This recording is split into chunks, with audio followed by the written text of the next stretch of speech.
Welcome, my dear students. Welcome all. Initially, I dedicate my sincere thanks to NCH and all the organizing team to give me this wonderful opportunity.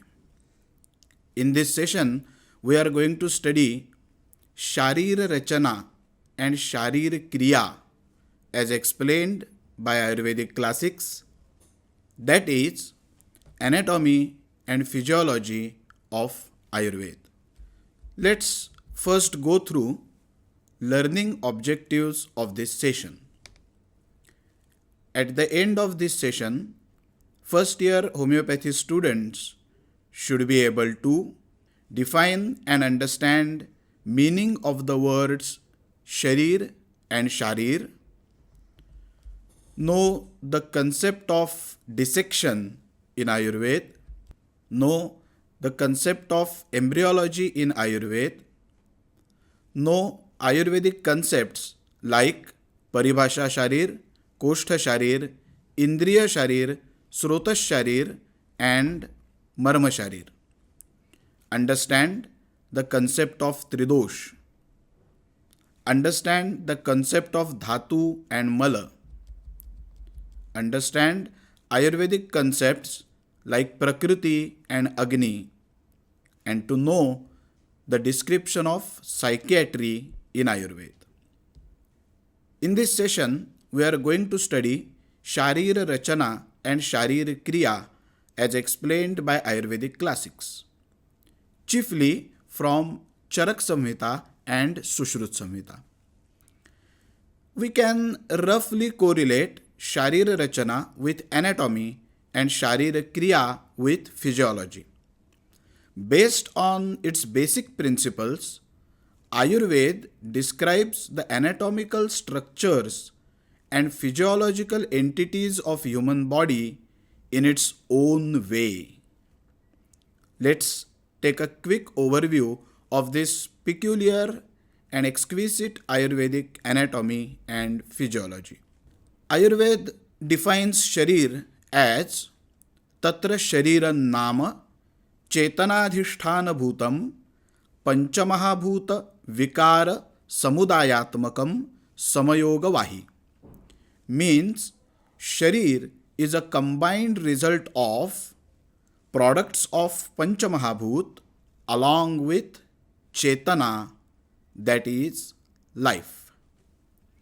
By this, Ayurvedic classics clear that in Ayurveda, the concept of Sharir doesn't merely refer to an anatomical body, but a living person. And the anatomical and physiological explanation of Sharir refers to a living person.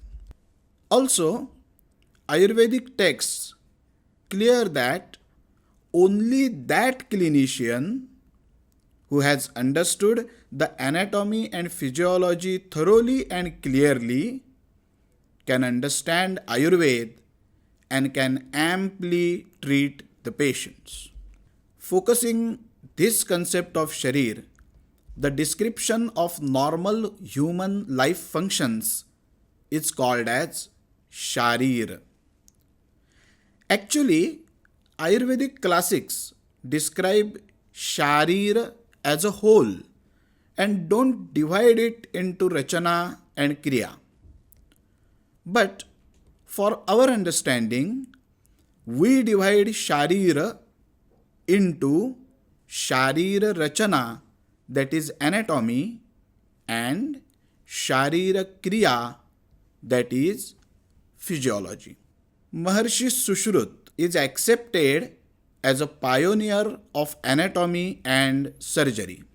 For better understanding of human anatomy, Maharshi Sushrut started dissection of dead body. My friends, Maharshi Sushrut was the first person to dissect dead body in human history.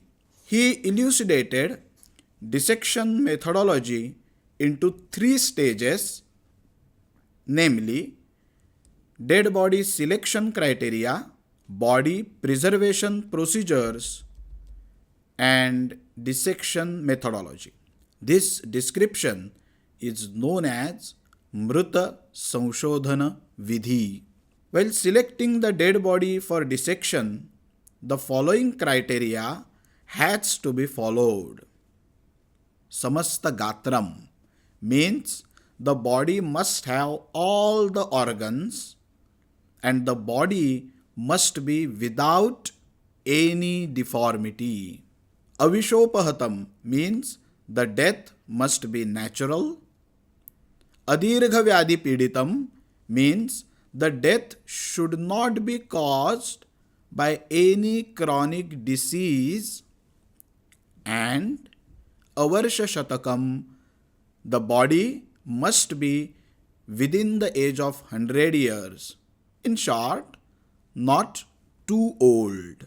After selection of the body, Maharshi Sushrut further explain the process of preservation of body. It is as follows. Nisrushtantra Purisha means to clean the body internally, removing fecal matter from intestines. Then each body part should be thoroughly covered by paste of specific herbs and covered into an iron cage. Aprakasha Deshe means in shady vicinity of river. Saptaratrat Kothayet means the body should be kept for 7 days. Then after only the body becomes suitable for dissection. Further, Maharshi Sushrut explains the dissection procedure as follows. Kurchanam anyatamena avagharshayan tvagadin means with the instruments made from hard wood, skin should be removed slowly and gently. Bahya abhyantara anga pratyanga means after scraping the skin, recognize all the internal organs and realize their particulars. Visheshan yathoktan lakshayet chakshusha. Specifically, by carrying all these common procedures, keep the detailed knowledge of anatomy noted. The human body comes into existence in the form of an embryo, that is Garbha. Ayurved explains formation and development of an embryo as Garbha Sharir. Garbha Sharir is unique concept of Ayurved which can be correlated to embryology. According to modern science, the conception takes place after mating of sperm and ovum in ampulla region, and after that month-wise development from embryo to fetus takes place and the baby is delivered after 9 months.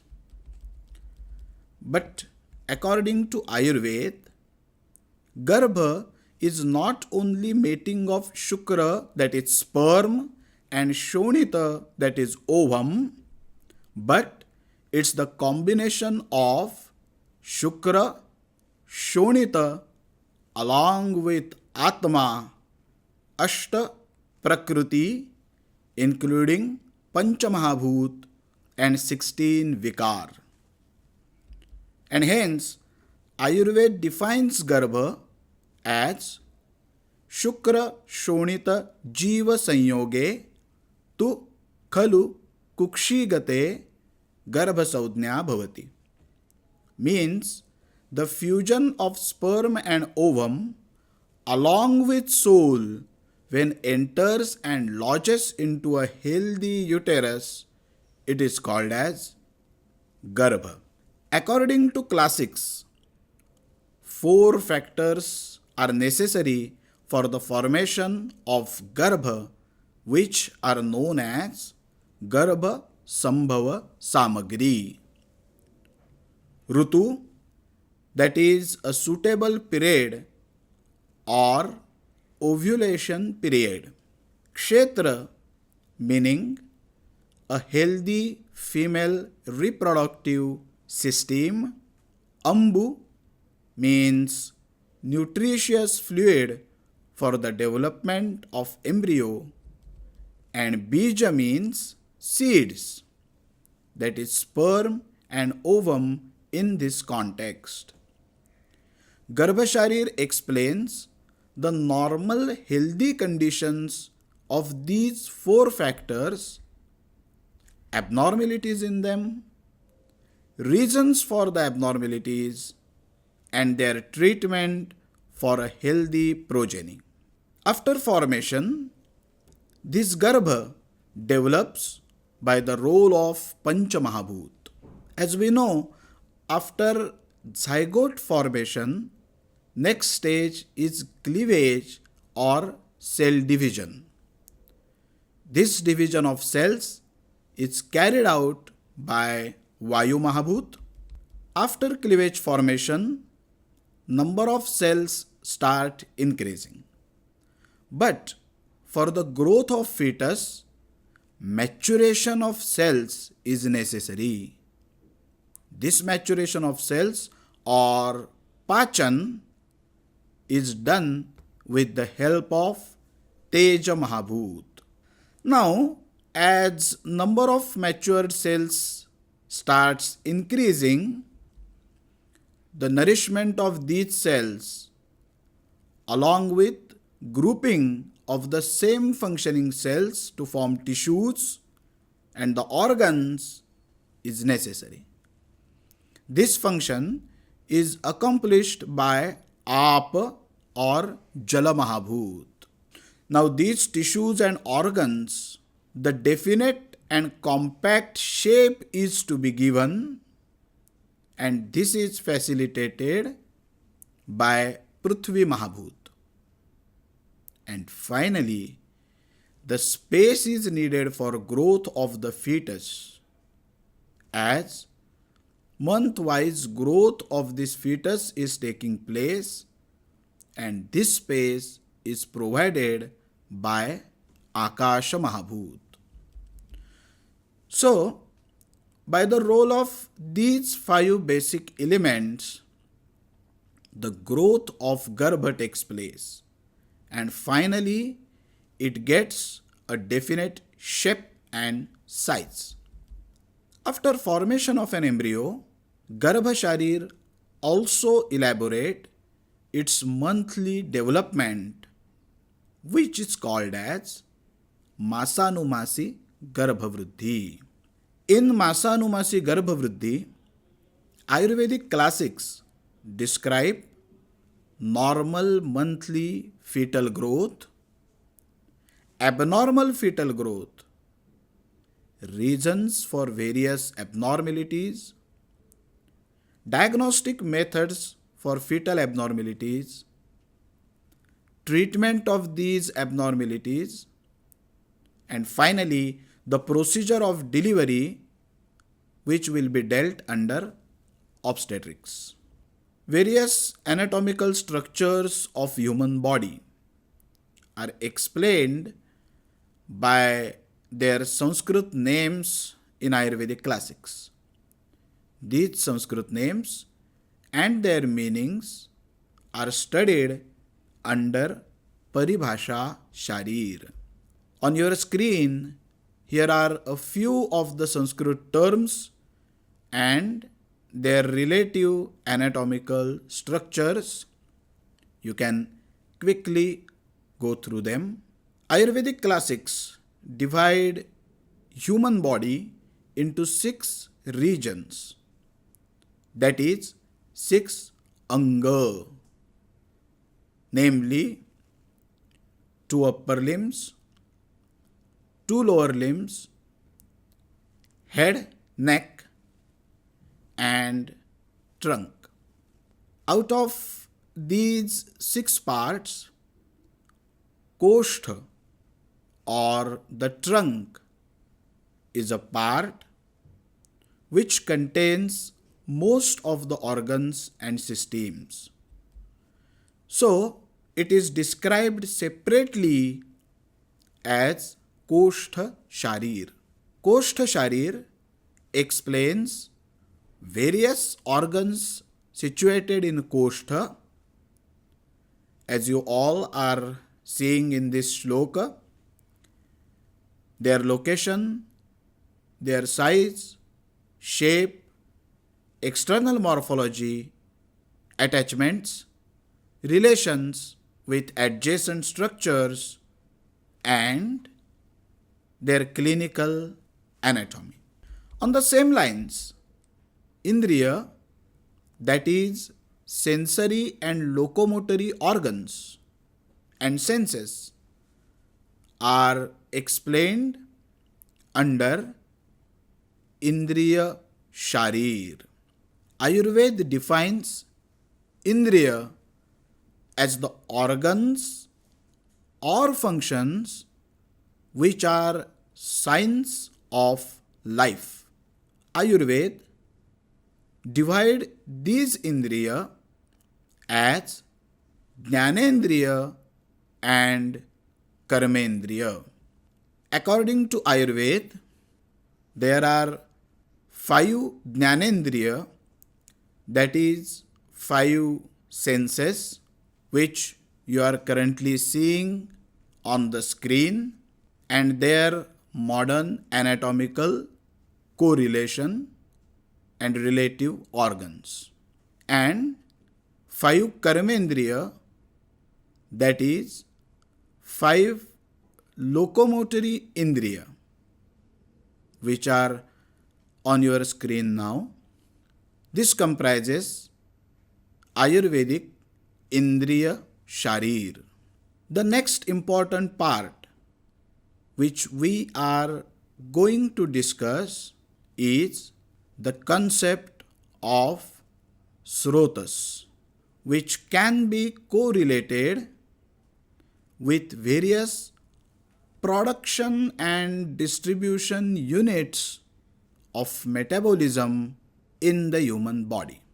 The word Srotas is derived from Sanskrit root word Sru, which means to flow or permit. The etymology of Srotas is mentioned as Sravanat Srotansi, which implies the one which secretes. Srotas are responsible for the production and distribution of entities like dhatus, upadhatus, and malas, which we are going to learn in the second half of this session. Hence, Srotas structurally and functionally are understood as the seat of production and distribution of these entities. Maharshi Charak puts forth that since there are innumerable manifestations in the human body, there are innumerable Srotas. Out of them, most important Srotas which carry out metabolic activity of dhatus and malas are 10 in number. Rasavaha Srotas, it can be correlated with the lymphatic system of our body. Raktavaha Srotas, it can be correlated with cardiovascular system. Mausavaha can be correlated with muscular system. Medovaha can be correlated with the lipid system. Asthivaha It can be correlated with skeletal system. Majjavaha can be correlated with the nervous system. Shukravaha can be correlated with reproductive system. Purishavaha is associated with the formation and excretion of fecal matter. Mutravaha is associated with the formation and excretion of urine. And Svedovah is associated with the formation and excretion of sweat. Also, one of the very peculiar concept explained by Ayurved under Sharir is marma. Marma are the vital points or structures of the body. Any injury to this marma will certainly cause either permanent deformity, severe pain, loss of movement, or even death. So, marma are the points or structures of surgical importance. Ayurved identifies 107 marma in total, which are divided into 5 types, namely Sadyo Pranahara marma, which means injury to these marma leads to immediate loss of life. Second one is Kalantara Pranahara marma, which means their injury certainly takes life, but not immediately, after long. Third one is Vishalyagna marma, which means their injury leads to death after removal of foreign body. The person can continue living only till the foreign body is inside his body. Rujakara marma means their injury causes severe pain. And the last one, Vaikalyakara marma, means their injury causes permanent deformity. Second half of Sharir is known as Sharir Kriya or Dosha Dhatu Mala Vidnyan. All the concepts explained hereafter under Sharir Kriya are the functional or physiological entities of human body. I repeat, friends, the concepts explained hereafter under Sharir Kriya are the functional or physiological entities of human body. So, unlikely to Sharir Rachana, please don't try to correlate these concepts with any anatomical or visible structure or organ. Sharir Kriya is also known as Dosha Dhatu Mala Vidnyan because Dosha, Dhatu and Mala are the most important physiological concepts of Ayurveda, and their thorough knowledge is equivalent to Ayurvedic physiology. Dosha are the functional entities of human body, and all the bodily activities from birth till death are conducted, governed, and controlled by dosha. Dosha are defined as Prakriti Arambhakatvam Sati Swatantriyena Dushtikartrutvam Doshatvam, which means the physiological state of these dosha is responsible for normal functioning of the body. But if the equilibrium is disturbed, it causes disease, that is, illness. There are three types of dosha, namely Vata, Pitta, and Kapha.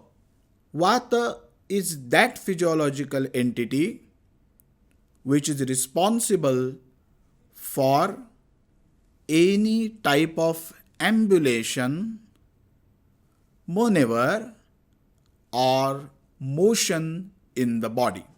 Hence, it is defined as Tatra Va Gatigandhanayoho iti Vataha, means the one which governs ambulation is called as Vata.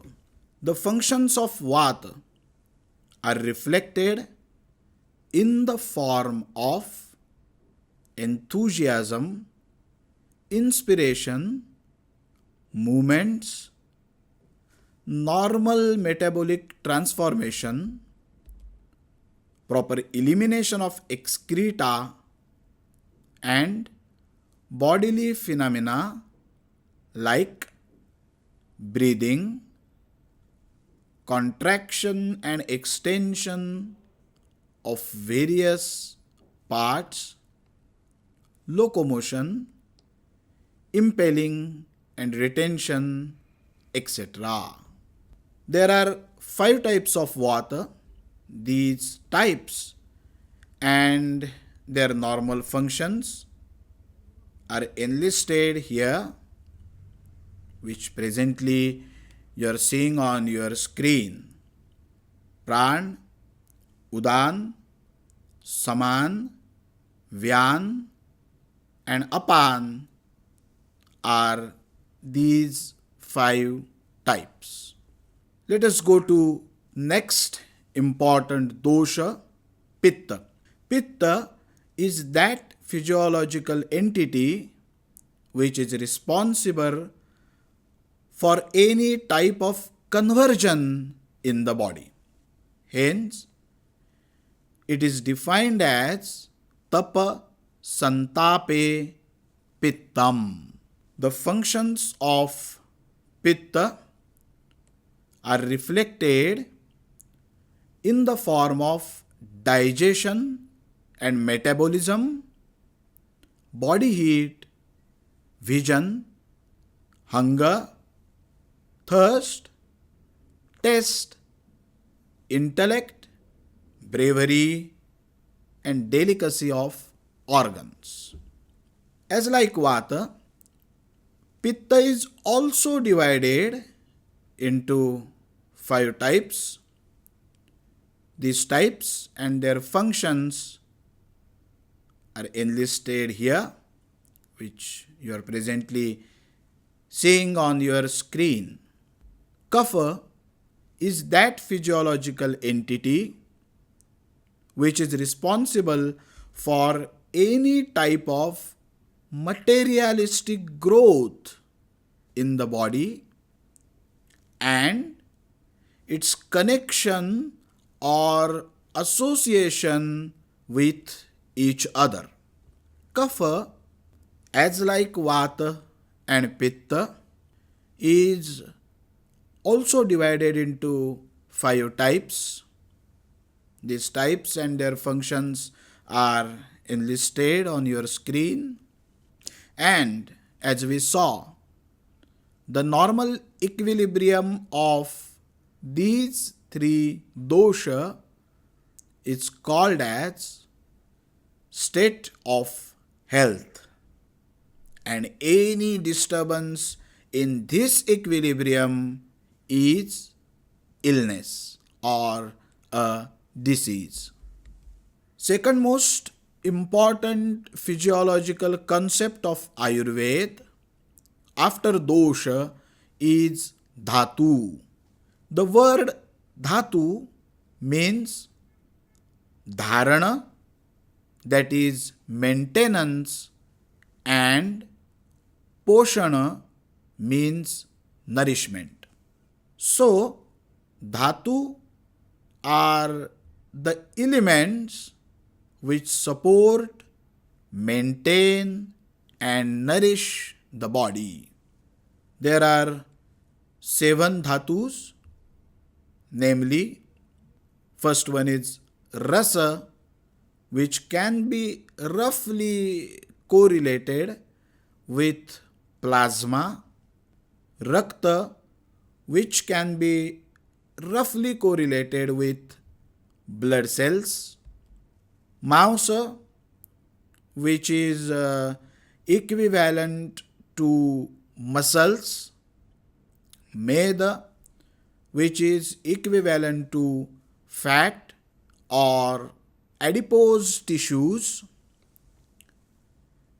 asthi, which are similar with bones, majja, which means bone marrow, and shukra means reproductive cells. Third very important physiological concept of Ayurveda is mala. The word mala means the excretory products of body, and thus defined as malinikaranat malaha, which means if they remain in the body for longer period, or better to say for a period when they vitiate the body. There are 3 types of mala, namely mutra, that is urine, purisha, that is stool, and sweda, that is sweat. Next important physiological concept of Ayurveda is prakriti, or to what we say bodily humor.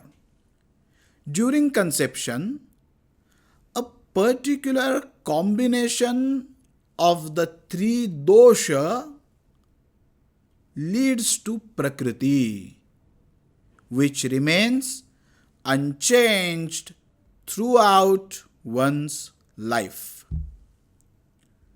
Prakriti is responsible for defining one's body structure, strength of various dhatu, digestion pattern, behavioral pattern, intellect, and even longevity.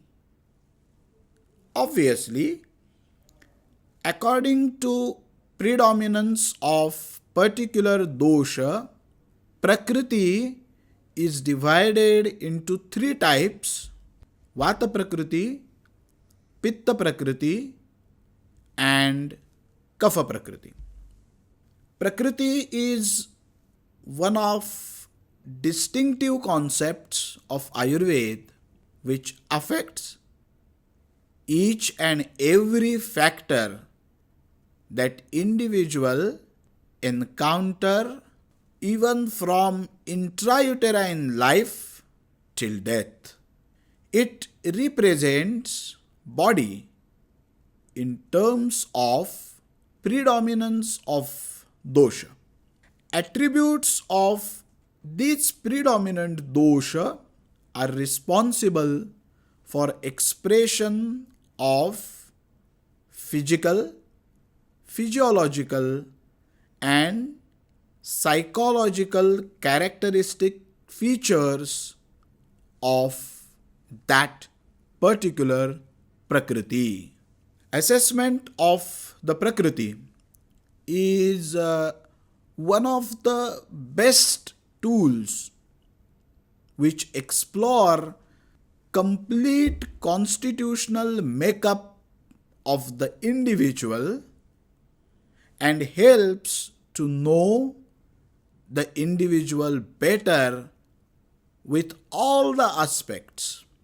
Assessment of Prakriti facilitate clinician in the following ways: promotion of health and quality of life and thereby longevity, prevention of disease, understanding patients' needs and risk factors for various chronic conditions, personalizing healthcare by monitoring ahar, vihar, and aushadhi of an individual basis, predicting an individual's susceptibility to a particular disease, prognosis of the illness, and selection of therapy. Another very important and peculiar concept of Ayurvedic physiology is Agni. Whatever the food we consume is to be digested, absorbed, and assimilated. And this whole physiology is performed by Agni. In Ayurveda, the term Agni is used in the sense of digestion of food to create energy, which is necessary for all the vital functions of our body. Therefore, Ayurveda considers that Agni is the cause of life. Consumption of food may be in various forms, that is solid food, liquids, vegetables, beverages, etc. These substances undergo metabolic transformation by the effect of Agni. Then these processed metabolic products circulate inside the srotasas continuously by the help of Vata dosh. They are absorbed by the respective tissues and further to form cells and energy. This whole process is stimulated, started, completed, governed, and controlled by Agni. And hence, Agni is the most important physiological concept of Ayurveda, absolutely necessary to continue life. Since 3000 years before Christ, Ayurvedic texts are accepting the existence of mana, that is mind, and are explaining various aspects of mana, that is psychology, in a clinical aspect, that is psychiatry. Existence of mana, its characteristics, functions, and even various psychiatric disorders are well explained in Ayurveda. Thus, Manovidnyan or psychiatry acquires an important place in Ayurvedic physiology. We are not going into details of it, as actually it is the topic of a different session. Here we end up with our today's session. Let us take a quick overlook. Let us sum up this session in last 10 minutes. According to Ayurveda, Sharir is a combined result of products of Panchamahabhut along with Chetana, that is life. We divide Sharir, or better to say Sharir, into Sharir Rachana, that is anatomy, and Sharir Kriya, that is physiology. The description of dissection methodology in Ayurveda is known as Mruta Samshodhana Vidhi. Sushruta elucidated dissection methodology into three stages, namely dead body selection criteria, body preservation procedures, and dissection methodology. Ayurveda explains formation and development of an embryo as Garbha Sharir, that is embryology of Ayurveda. 4 factors are necessary for the formation of Garbha according to Ayurveda Garbha Sharir, which are known as Garbha Sambhava Samagri. They are Rutu, Kshetra, Ambu, and Bija. Then this Garbha is developed by the contribution of Panchamahabhut. After formation of an embryo, Garbha Sharir also elaborate its monthly development, which is called as Masanumasi Garbha Vruddhi. Various anatomical structures of human body are explained by their Sanskrit names in Ayurvedic classics. These Sanskrit names and their meanings are studied under Paribhasha Sharir. Koshtha Sharir explains various organs situated in Koshtha, that is trunk. Indriya is that sensory and locomotory organs.